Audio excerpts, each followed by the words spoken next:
Hey, deserving listeners, it's just me today. I wanted to talk about psychopathic or narcissistic therapists and counselors. You know, people in the mental health field, professionals who have major personality issues that may or may not lead them to harm other people.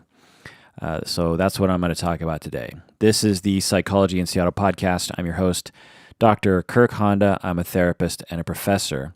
The reason why I want to talk about this is because famous patron Lyndon runs the Facebook fan group. If you want to join that, he moderates that. Famous patron Lyndon wrote in and said, "Hello, Kirk. To what extent can people make it all the way to a profession as a therapist despite having psychopathic or sadistic or narcissistic traits? Can a person make it into the profession despite having a cruel nature, a sadistic style, or a domineering personality? What checks and blocks are in place to hold back people like this from entering the profession? What are your experiences with people in the profession who have dark personalities? Is it something you encounter while teaching or supervising? Do the theories actually make successful therapists who are antisocial more effective at exploiting, instrumentalizing, objectifying, and abusing their clients? I understand that you might feel averse to discussing this topic as it seems to cast a dark shadow over the profession." End of email. Excellent questions, famous patron Lyndon. Before going into this, I want to say I don't feel averse to talking about it. I guess I might have felt averse to talking about it before, but I don't know. I don't think so. So many of you have written me stories and accounts of therapists who are, at the very least, ineffective and at the worst are abusive to you. And I feel responsible for that. I'm embarrassed about it.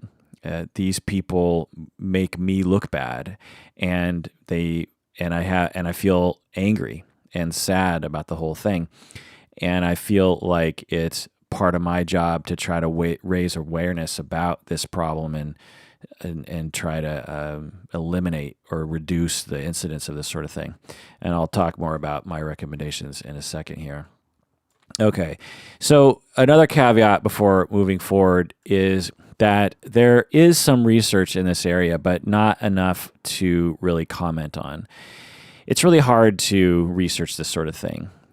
It's hard to gather a bunch of therapists together and have them be truthful about their personality or have them be truthful about their harmful tactics and this sort of thing. So it's hard to nail down in that way, but it's also just hard to study in that personality and psychology is extremely squishy. People will debate whether or not it's even a hard science, and I would too. It's just really hard to say anything concrete when it comes to this sort of thing. So what I'm about to talk about is my sense of things, having been in the field for 20 years, my sense of things having worked with thousands of other therapists, and my sense of things having worked under many professionals who were faculty or supervisors of mine. And all just the wide variety of people I've worked with. And I feel like I can speak to this topic with some authority. Okay, so famous patron Lyndon asks, to what extent can people make it all the way to a profession as a therapist despite having psychopathic, sadistic, or narcissistic traits? Well, what we call this in the profession is we call it gatekeeping. We are supervisors and faculty, such as myself, we are responsible for keeping the gate. We need to not let someone through the gate into the profession who has issues that will lead to them likely harming other people. And there's various research and literature on this. Sometimes they call the therapist impaired, and they'll say you need to keep the gate and prevent an impaired therapist from entering the field. I don't like that word. I'm actually writing about this in my upcoming book on supervision in somewhat of a detailed way regarding the terminology about all this. And I also go into a number of anecdotes regarding situations in which I have had to actually keep the gate and prevent someone from entering the field. But we all think about that. Supervisors, or well, at least supervisors and faculty are supposed to think about it. And I can tell you from personal experience that all the other supervisors and faculty that I work with, it's on their mind. Now, whether or not they live or exist in an organization or a system that allows them to actually have the power to keep the gate is another issue. There are faculty that I know who, when they come across a student or supervisee who seems to have a personality problem that is a problem and will likely present a problem for them with clients and in their career, the faculty member almost always feels that anxiety. They almost always say, something's wrong here. Now, whether or not the organization that they exist in supports them in their efforts to keep the gate is a whole other thing. And when I was chair, I really tried to support people with that. And in my program at Antioch University, I really tried to support that. Having said that, it happens pretty rarely. Some people might think that it's something that happens frequently, but it's actually pretty rare that I identify someone in need of being prevented from entering the field. And I'll get more into that in a second as to why it actually doesn't happen very often. Okay, so Lyndon, you're asking specifically about very specific, three specific personality types. So you're asking about psychopathic trainees or psychopathic therapists, meaning that they don't have empathy or compassion for other people. And then you're asking about sadistic people, meaning that they take pleasure in harming other people. And you're asking about narcissistic people, meaning that they're extremely self-centered and self-aggrandizing, that sort of thing. So you're asking, have I encountered these particular personalities in my profession? And the answer is absolutely. As with any other profession, there are psychopathic and narcissistic and sadistic people who work in that profession. If you took all the garbage men and women who work in collecting garbage, you would find the same distribution of personalities. If you look at politicians, you're going to see a similar distribution of personalities.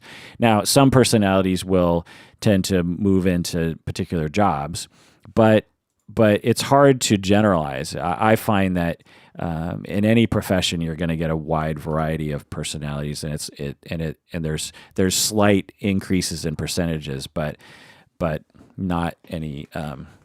Some people will say, well, all CEOs are psychopathic, and it's like, that's ridiculous. The research doesn't support that. And now, might there be a somewhat increased incidence of psychopathy in upper ranks of executive positions?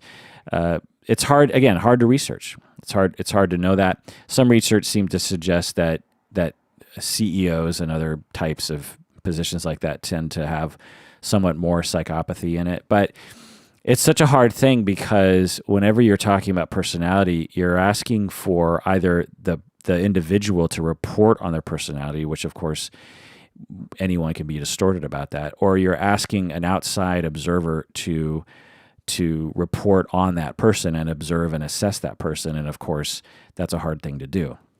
And before I entered the field of assessment, I always thought that psychologists had this magical ability to test people, that there were all these really complicated tests that would trick you into revealing who you are. And the fact is that that's just not true. There are some tests that help in that way that are a little tricky, but it's really just one of those things that we'll just, at this point in our science, we just have no way of really locking this down. I mean, we barely understand the concepts that we're trying to measure, let alone actually measuring those concepts within people. So, but anyway, so your question is, have I encountered sadistic, narcissistic, psychopathic people in my profession? The answer is yes, absolutely. But here's the weird thing. The first thought that people will have, because sometimes I'll complain about someone at work or something, I'll just be like, oh my God, there's this person that I'm complaining about. And whenever I complain about that person to someone who doesn't work in my profession, they will say to me, how can that person be a therapist? They'll say, is that person a therapist? They'll be like, yeah, that person's a therapist. And they'll say, that person is crazy. They're insane. How are they possibly a therapist? They sound so immature or so reactive or just so confused about life. And when I first started in the profession, I remember thinking that too. I would look at my classmates, or I'd look around at other people in the field, and I'd be like, man, something's wrong with that person. I'm sure they are terrible as a therapist. Well, here's the thing. After supervising and teaching and working alongside thousands of other professionals, what I'm here to tell you is that it's actually strangely the case that these problematic people can actually be excellent therapists. Sometimes their problems can actually help them as a therapist, but at the very least, what I've seen is a lot of times it doesn't hinder them.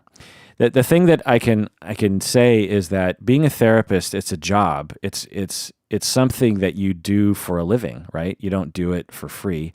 You do it because you get paid. And so all of us therapists we're incentivized to try to provide the best service possible.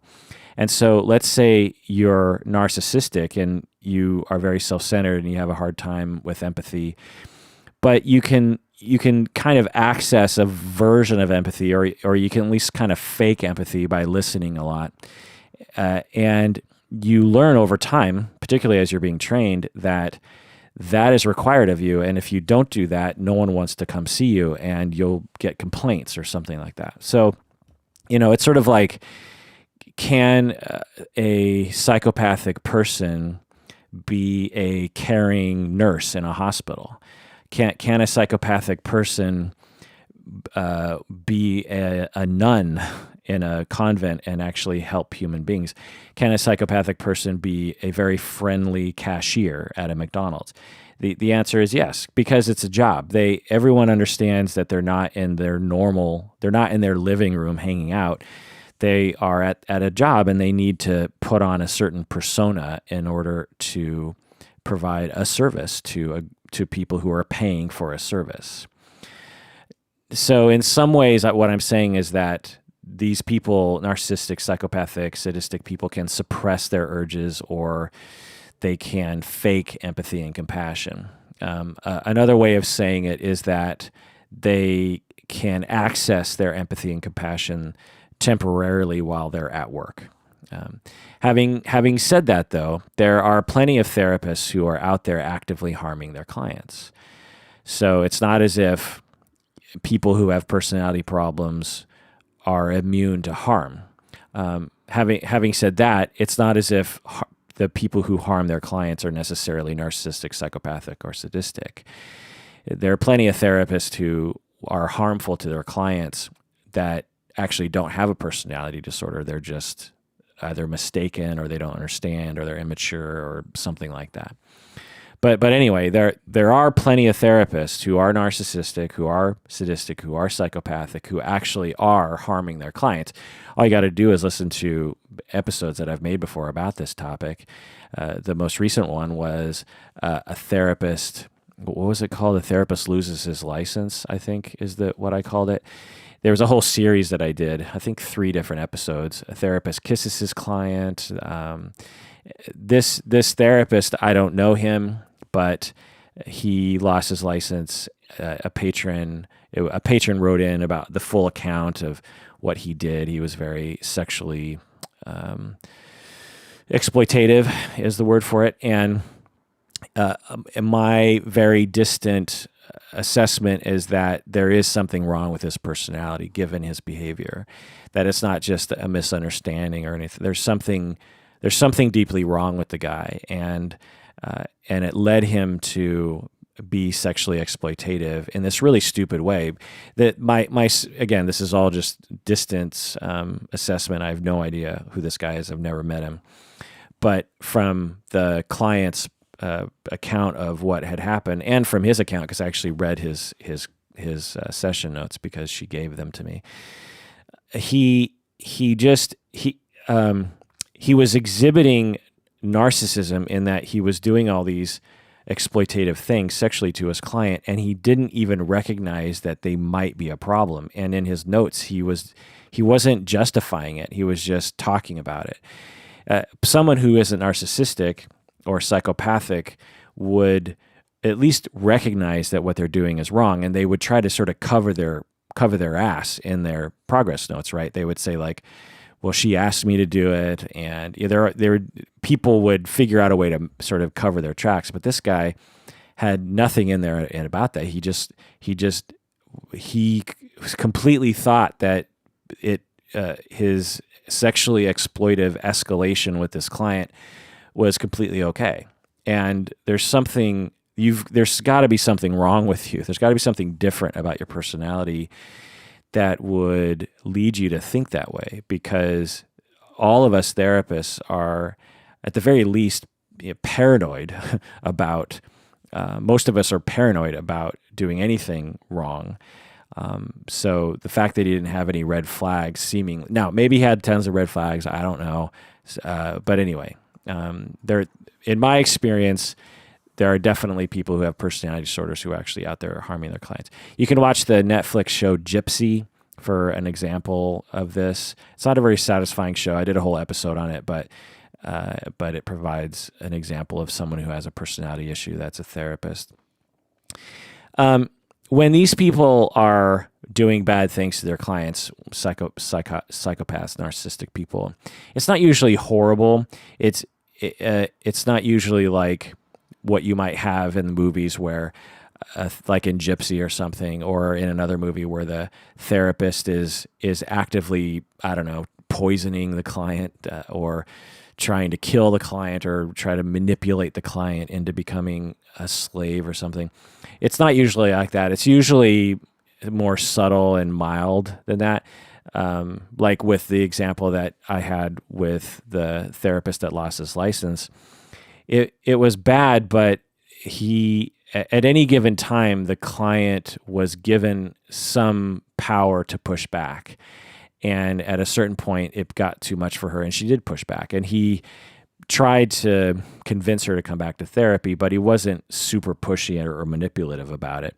And so it was bad and terrible, and he lost his license, and he should have lost his license. But the degree of the maliciousness or something is, in my experience, it's not usually very intense. It's predatory, but it's not.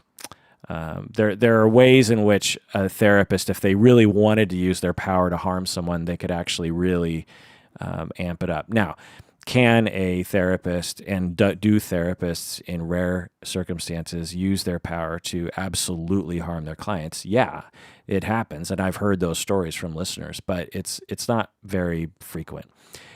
Again, this is speculation based on anecdotal experience, but if you're a harmful person, particularly a sadistic person, or if you're really out to get people, being a therapist isn't really the best job to have, because there's so many things that there's so many reasons why you have to be compassionate and caring and selfless, that it would be either difficult to exploit others, or you would be detected pretty quickly. There are plenty of jobs outside of the field of mental health in which will not only allow you to be exploitative, but will actually reward you. One job that pops into my mind is sales, right? If you're a car salesman, now again, plenty of car salesmen are compassionate, nice people who are just doing their jobs. But imagine that, you're a narcissistic, psychopathic person, and you're really out for your own personal gain. If you're a car salesman, you're going to be rewarded for your predatory practices, right? Tricking some vulnerable person into buying a car, you get a commission. And it's sort of expected in society that, well, you're a car salesman and that's your job. You're supposed to try to get the sale. So now, again, sometimes I talk crap about other professions and people will email me, and rightfully so. Recently, I said something about how therapists are the only ones. I think I was talking with Bob in an episode, and I said something to the effect of, therapists are the only people who worry about charging their clients too much or something. And I think I said something like, I don't think heart surgeons worry about their salaries. And that's a pretty gross generalization. There's plenty of physicians, and I'm guessing heart surgeons as well, who absolutely try to establish some equality regarding their service and their salaries. There are plenty of professions that involve people who are very caring and actually do worry about their salaries. I think what I was saying in that episode was that it's funny to me whenever I talk with therapists, it's universal. 100% of the time, especially therapists who are just starting out, they all have this guilt about charging their clients for service. And I think what I should have said, or maybe I did say this in that past episode, was that it's just ridiculous that as a profession, as professionals, we would feel guilty for making a living. It's just a silly thing. And I think what I was saying is I wonder what other professions worry about this in the same way. And I'm guessing there are people in other professions that never worry about this. They don't say, ooh, I don't like to charge for my service. I think a part of that comes from the innate compassionate quality of therapists. If you're compassionate and caring and social justice oriented, then you're attracted to the field of mental health. So it's a certain sort of person who enters the field that's going to say stuff like that. But another factor is 99.9% of us all started out as unpaid interns. We were volunteers who were volunteering our time during our graduate training. And also at that time, most of us felt as though we didn't even deserve to be an intern. There's this self-esteem problem in a lot of mental health professionals. And so we feel when we're starting out in the profession, we're like, well, please let me volunteer at your place so I can work for free. And then when you graduate, you feel like, well, surely I'm not good enough to be paid for this job yet because I'm a piece of shit. And so, because you're treated like a piece of shit when you're an intern. And so I'm always trying to turn that around with my new therapist. I'm trying to pump them up by saying, you're a professional, you are a highly specialized clinician, you deserve to get paid, and don't ever have guilt about getting paid. And even potentially paid kind of well, because again, you're a highly specialized clinician who actually has value in the society. Anyway, so yeah. So on one hand, it's weird that I have come across people who seem very odd and very undifferentiated and very personality problematic sort of people. And yet when I actually look into it, their work with their clients is going pretty well. I've even had supervisees like that who I look at them and I'm like, man, there's something off about your personality. I mean, I've supervised hundreds of people. So again, a law of averages, I'm going to come across some people that have problematic personalities.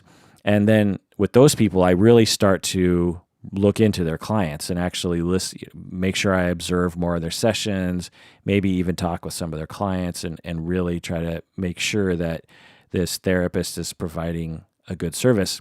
And what I find is that a lot of times these people provide excellent service to their clients.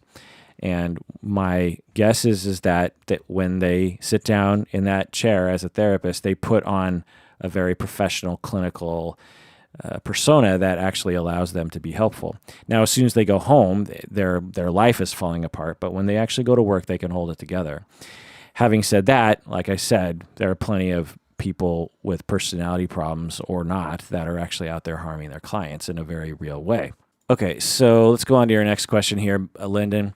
What checks and blocks are in place to hold back people like this from entering the field? Checks and blocks. Is that a Irish? You're from Ireland, right, Lyndon? I know. Pretty sure you're from Ireland. And checks and blocks in the United States, we might say, what do we call it? Checks and balance. Anyway, what checks and blocks are in place to hold back people like this from entering the profession? Well, we do have some checks and blocks. We have the complaint system, right? You can complain to the licensing board, given that the person is a licensed professional, because coaches are not licensed. But if you're a marriage family therapist, counselor, psychologist, social worker, psychiatrist, nurse practitioner, then you're licensed. The state holds you to a certain requirement for licensure. And so you can complain to that state licensing board as a way of taking away a license or sanctioning a license or something. And, it's a good system, but many clients don't know about it, or they don't even know how to use it, or they get bogged down in all the paperwork and everything. And so the licensing board system could be a little better, in my opinion, a little bit more ease of access, so to speak, and maybe a little quicker in its response time. It also lacks teeth, in my opinion. Whenever I have come across therapists who have had a successful complaint waged against them, I'm always surprised at how soft the punishment is. But I guess rehabilitation is better than just punishing someone. But anyway, so we have the complaint Department of Health system. We also have the civil court system. You can sue someone, right? But it's really difficult to sue a therapist. It's a very ambiguous area of trying to demonstrate to a jury or to a judge that you were harmed by a therapist. Plus, a therapist can pretty easily, if they wanted to, they could pretty easily drum up a narrative that makes the client look like a crazy person. And people tend to believe therapists over clients. And so the civil court's there, and it's definitely something that has been used effectively to put an end to harmful therapists. But it's something of a bad situation in that we're sort of waiting for something bad to happen and then waiting for that one brave client who has time to step forward and privileged to do so to actually step forward. It's not actually trying to prevent it from happening, right? That's where faculty and supervisors come in terms of gatekeeping, preventing people from entering the field. But I'm here to tell you, as someone who has been tasked with gatekeeping hundreds of, maybe thousands of people over the past 20 years, I'm here to tell you that it's pretty difficult to detect a therapist who is going to be harmful. As I said, I have looked into therapists who seem like they're going to be harmful, and then I look into them and I realize that they're not harmful. So just because someone comes across as weird or odd or even defensive, it doesn't necessarily mean that they're harmful. In fact, they could be excellent therapists. That's what's strange about it. So there's that confusion. And if someone is harmful, it's hard to detect because we're just not there. The nature of supervision and the nature of being a faculty member is that the intern or the trainee is out there in the field by themselves, behind closed doors, providing a service to someone for several hours a day to several different clients. And the supervisor is outside of that office, and the supervisor relies on the trainee to report what's happening. And if a trainee decides to omit certain details, then the trainee is going to omit certain details. So it's hard to monitor that situation. It's a problem. The solution that I would propose is that to all of this is that we need to increase awareness about this problem in general. We need society to understand and the profession to understand that there are clients out there being harmed or treated unfairly. Because I think there's this general belief that therapists are all good or that it's a rare thing. And yeah, I mean, we could say it's rare, but it's common enough that I don't think we're doing enough to put an end to it. Particularly kind of like the low-grade stuff, like clients who are late all the time or who talk about themselves too much or are a little physically inappropriate with their clients or something. So we need to raise awareness that this is indeed a problem. We also need to increase the general public's awareness about what to do if they are bothered or harmed by their therapist. If you just polled the average client and said, okay, let's say you don't like what your therapist is doing, what do you do? I would guess through anecdotal experience that most clients would be like, I have no idea. They might have a general sense that they could report the person to the government, but they don't know where to go. Now, all that information is supposed to be in a disclosure statement, and it's in mine. But how many people actually know it's in the disclosure statement, or even where the disclosure statement is? And so it's a hard thing for people to know about. And I think that we need to increase awareness so that people can actually utilize those systems. We also need to increase the rigor of supervision. We need to, again, my upcoming book on supervision talks a lot about this. Supervision is an extremely important responsibility that is often not taken as seriously as it needs to be. And supervisors need to be watching more carefully, and they need to take the gatekeeping responsibility very, very seriously. I know supervisors who will say things like, well, they'll just sort of kick the can down the road and just be like, well, I'm sure someone else will come across this supervisee and deal with this, but I just don't really want to deal with it. We also need more direct observation in supervision, which basically just means more money. So right now I have, I don't know, a dozen supervisees, 20 supervisees or something. And for the most part, whenever I supervise them, it's us meeting either one-on-one or in a group situation, and the supervisee, the trainee, is telling me what they did in session. And then if I do directly observe, it's usually through audio recording. So the supervisee will record their sessions, and then they'll play that audio for me. Well, they get to choose which session they record. They get to choose what clip of that session they play for me. And so if someone was a terrible therapist, they could probably hide that from me for a long period of time. Or if someone was a terrible therapist, I might not detect it for a while because I just don't have, because I'm not watching that carefully. So now, that's not because I'm lazy. That's because the system is such that I'm actually de-incentivized to watch people more closely because it requires a lot more time and effort for me to watch them more closely that I'm not actually going to get paid for, or I would have to charge the supervisees for it, which would drastically increase the cost of supervision to them. So what I do is I just follow the standard of supervision, which is basically what I'm describing. Now, some supervisors out there will actually watch their supervisees behind a one-way mirror, or they'll be in the same room with them all the time. And so some supervisors have that luxury, but most supervisors, in my experience, don't have that luxury.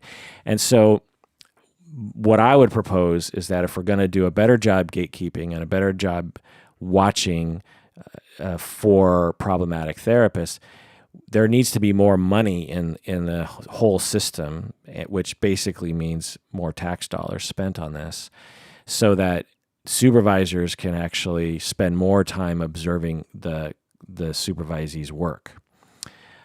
We also might benefit from having longer periods of supervision or more requirements for supervision. Now, all of you new therapists and interns out there are probably groaning when I say that, because you are already required to do so much supervision. And maybe what I should say is maybe not more supervision, but just better supervision. The whole field of supervision, and again, I write about this all in my book and provide many anecdotal stories, including stories in which I have made mistakes as a supervisor. The state of supervision is pretty bad, in my opinion, and according to a lot of research that I lay out in my book. And so if there was better supervision, presumably there would be therapists would be less likely to be harmful because they'd be better trained, and also therapists would be more likely to be detected if they were harmful and therefore gate kept. Anyway, before moving forward, let's take a break. What do you say?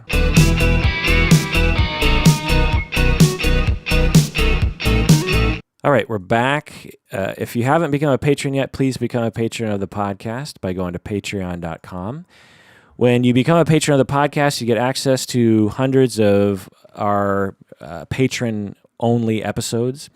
And also, there's no ads for patrons. So if you're a patron of the podcast, you don't have to sit through any ads, which I think is a big benefit. All right. So Lyndon asks some more questions here. He asks, do the theories actually make successful therapists who are antisocial more effective at exploiting, instrumentalizing, objectifying, and abusing their clients? Yeah, I mean, we all do this, honestly. We're all all therapists are prone to using our theories and our power and our privilege to harm anyone, even if it's not clients. We are prone to doing it to our spouses. Whenever a therapist gets into a fight with their spouse, they at least have a temptation to say, look, I'm the expert on communication and relationships and you're not. And so let me tell you how you're wrong. So it's just human nature. Whenever anyone has power, they're likely at least to be tempted to use that power when it suits them, right? And so therapists are no different than this. And I've experienced this. I had a professor who, a long time ago, who had tremendous power over my life. And I was terrified of her. And she would just randomly abuse me in class and outside of class. So I never knew when she would strike. And I was always just walking around on eggshells around her, just terrified of when the next time she would come down hard on me. And I'll never forget this one time we had this one-on-one meeting, and it was some sort of supervision or some sort of consultation, just regular teacher-student interaction. And I went into that into that meeting saying I want to try to build a relationship with her, because I feel like for some reason she has it out for me, and so maybe if I am really nice to her and we can build a relationship and she can stop attacking me all the time. And so I was trying to build this relationship with her, and we were having this conversation, and all I was just trying to do was just to please her. I was just trying to make her happy. Everything she said, I was like, oh, okay, good. I was trying to, build this relationship with her. And as we were talking about various different issues, she somehow manipulated the conversation into this zone that I suddenly realized we were talking about my privilege over her. And it wasn't until like later that I had to analyze the whole conversation. I was like, wait, how did we get to a place where the main gestalt of the conversation was that I had power over her, which was ridiculous because I had no power over her and she had all this power over me, and she was always using it against me. Well, again, I'm not this person's assessor or clinician, but this professor has a profound personality problem. I had so much contact with her that I can tell you that with high levels of confidence, particularly because it's not only me, but there's hundreds of other people who have experienced it too. And I've talked with dozens of other people about this particular professor, and they'll all say the same thing. They'll just be like, yep, that was my experience too. And I've talked with coworkers of hers and blah, blah, blah. And so there was something profoundly wrong with this person's personality, and she would manipulate people she would use her power essentially to intimidate and control other people, and to make everyone feel as though they needed her, and to make everyone feel as though they were blessed to have attention from her. It was this very, very excellent way of manipulating everyone around her. And many people fell for it. But the more contact you had with her, the more you realized that something was wrong. And the more you talked to other people, the more you realized, oh, this isn't just me. Because she had a way of making it feel like you were crazy and that there was something wrong with you. She also was kind of smart. She had at least enough knowledge to come across as like someone of authority. And so anyway, I'm in this conversation, I'm just trying to please her. And at this point, I think it's just me. I didn't realize that all these other people were suffering from her. So I'm trying to be nice. And then she somehow turns the conversation around to saying that I had all this privilege and power over her, and that I needed to be responsible with that power, and that I needed to acknowledge my privilege over her. And so so in the moment, I'm like, oh, okay, yeah, I acknowledge my power. And she's like, so what are you going to do with that privilege? And I'm like, oh, well, I'm going to become more humble, and I'm going to try to help you out with that. And she's like, good. And then I just felt completely insane. And again, I left that conversation and then went on this whole, epic journey regarding my feelings about it and reaching out to other people. And then I looked back and I was just like, my God, that was masterful how she got me to say those things and to believe them. There's a certain level of, we might call it psychopathy, or we might call it narcissism. We might call it just something generally wrong with someone's personality. Maybe we could even say she's traumatized or terribly insecure. Something is deeply wrong with someone that would create such feelings in so many different people. So many people around her were terrified of her. So many people around her didn't like her. So many people around her had to go to therapy just to cope with being around her. I mean, I knew people that worked with her that went to therapy for 2 years just because they just had to deal with her at work. And she's so toxic. Okay. So, and she was a clinician. She was a therapist.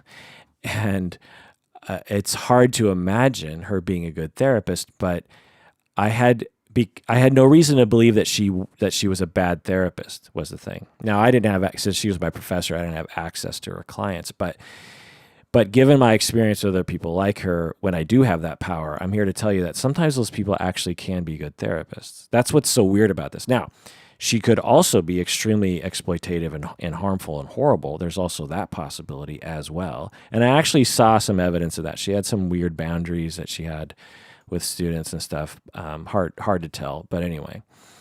So I could tell you story after story of people like this that I've bumped into in the field. It's actually kind of weird. I was thinking about this as I was preparing for this episode, and the people that scare me the most, the people who I've been traumatized as an adult the most, are people who are in the field. Now, you could say it's because I've been in the field for so long that most of the sort of randos that I have to deal with are in the field. So maybe it's just a factor of that. But if I was to catalog like the 4 people on this planet that I really despise, they are people in the field that I've had to work with. and it's just hard to imagine them being good therapists. But again, as I said, it's hard to know if they're bad therapists or not. Are they exploitative of their coworkers and of their students and their supervisees? Absolutely. I've absolutely seen that. I've seen people who have issues with their personality. Let's just put it this way. If you're in a position of power, particularly the more power you have and the more people you have power over, the more likely that whatever sort of personality flaw you have, the more likely it is that flaw is going to become problematic for somebody. You know, if you have no one under you and you just go to work and you do what you're told, then your personality flaws don't usually come out in that situation. And if they do, it means that your personality flaw is very intense. But when I was program director, I had dozens of professors who were working under me. I had hundreds of students who were underneath me. I had all of these on-site supervisors and staff people at the university. And I had to deal with so many people when I was program director, which is part of the reason why I didn't like that job. It was just too overwhelming. There's too many people I had to manage.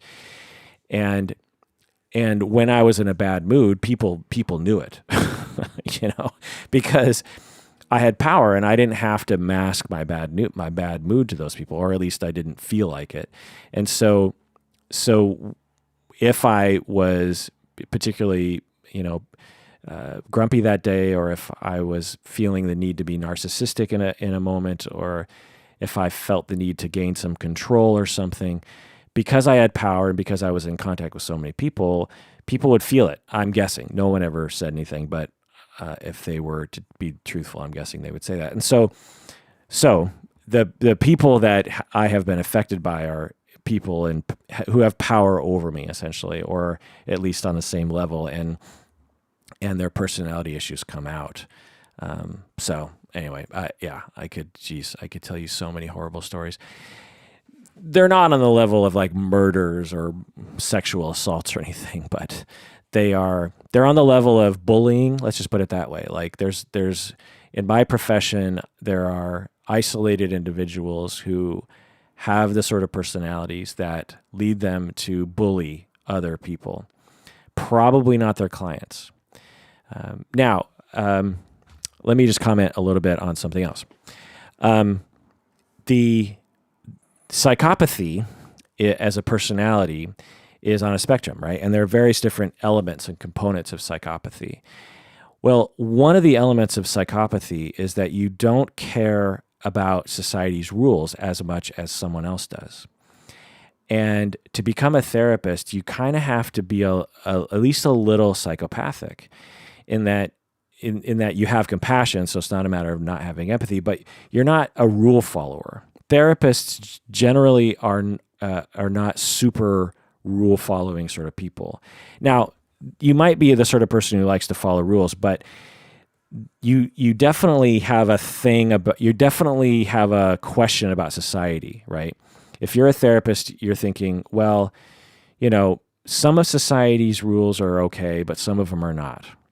Well, that questioning of society and that little bit of pushback on the establishment is on the psychopathic spectrum. It's just like the beginning of the psychopathic spectrum, or what we call psychodeviancy, or it's one of the measures on the MMPI. But anyway, so there's that. So therapists often score high, or at least a little bit higher than normal in the psychopathic deviancy realm. Another thing that therapists tend to be is narcissistic, because the belief that you can help people and the belief that you are special enough to help someone requires you to have a little bit of some self-esteem. Now, this doesn't mean that therapists have high self-esteem. So it's a different thing, because some therapists have really low self-esteem. But on average, when you lump all therapists together, there's a general higher than average amount of narcissism. And then when you get to the level of supervisor and instructor and podcaster, by the way, you're going to see even higher levels of narcissism. I mean, listen to me right now. I've been talking for, 40 minutes. You have to have at least some notion of self-esteem to talk into a microphone for 40 minutes and feel like anyone would possibly be interested in that. You need to have some level of narcissism just to start a podcast. You're just sitting there, you're like, you know what? I got things to say and people should listen to it, and I'm going to start a podcast. And so now that doesn't mean it's malignant narcissism. It doesn't mean that you don't have compassion, because I certainly know I have compassion and empathy for other people. But this belief that you're special. And so are therapists more likely to be on the psychopathic spectrum, be on the narcissistic spectrum? Yes, and there's data to support that. But there's a big difference between mild, benign narcissism and psychopathy and malignant narcissism, malignant psychopathy. Now, the sadistic personality that Lyndon, you ask about, I don't have much experience. I haven't bumped into that in the field. Maybe I have and just didn't know it, but when I thought about it, I'm like, do I know any sadistic therapists, supervisees, professors? And I'm just like, no, I don't know. Sadism is a rare personality trait to begin with. And I'm guessing that if you do have a sadistic personality, you're probably not going to go in the field, because there's other jobs that would absolutely be more in line with allowing you to enact your sadism. Things like, I don't know, man, what would a sadist want to do as a job? Maybe a tattoo artist. Now, again, I know tattoo artists and I know them to be extremely nice people, but I'm just trying to imagine. It's like, I want to harm other people, and I get pleasure from harming other people. Surgeon, and again, it's just, I'm sure most surgeons and tattoo artists have the normal range of personality traits as anyone else. But I'm just trying to think what a sadist, maybe there's research on this. Like what does a sadistic personality person choose for a job? Or do they just choose any old job just like anyone else does? Do they just sort of fall into an occupation like anyone else does? I don't know. An interesting question. But anyway, so the another thing I'll say is that for some personality traits that are problematic in your personal life, it can actually help you as a clinician.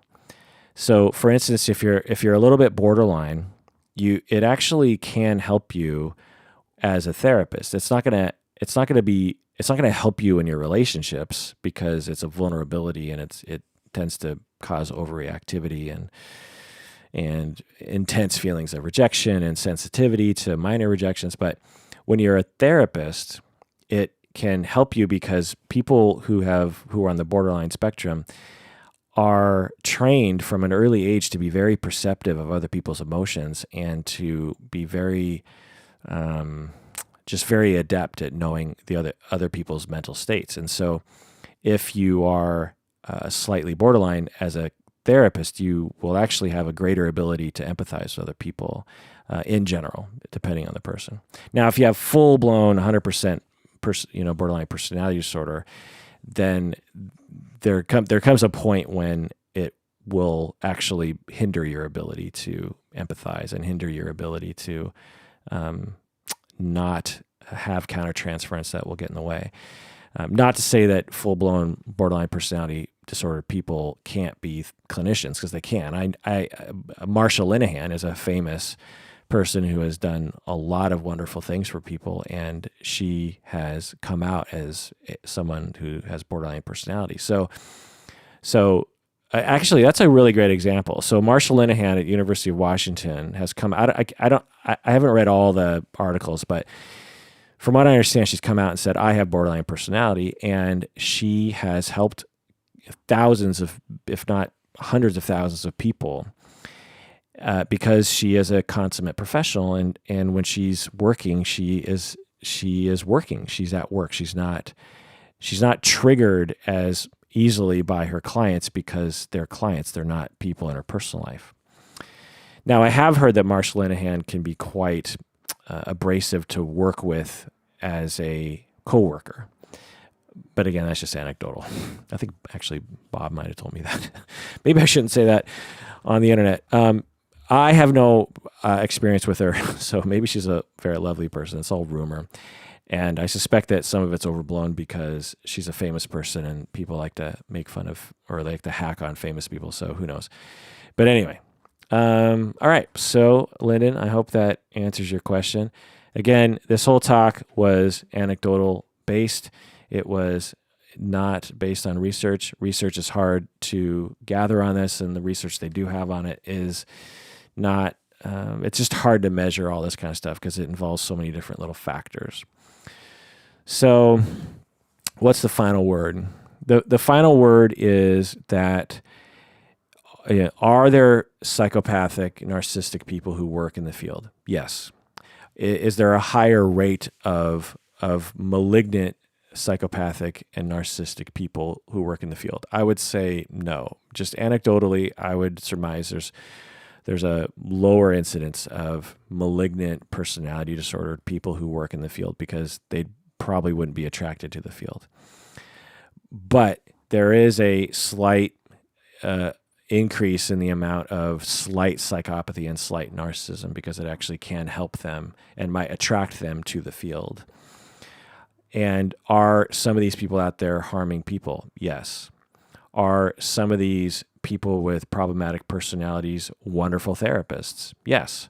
Are there people without any personality problems that are out there harming other people and other clients? Yes. So it's all the above. It's yes and everything is true. Well, that does it for that all-encompassing episode of Psychology in Seattle. Again, if you haven't yet become a patron of the podcast, do so now. Go to patreon.com. The premium feed doesn't have any advertisements, which is kind of fun. Also, if you have thoughts about this, stories you want to tell me, email me at contact@psychologyinseattle.com.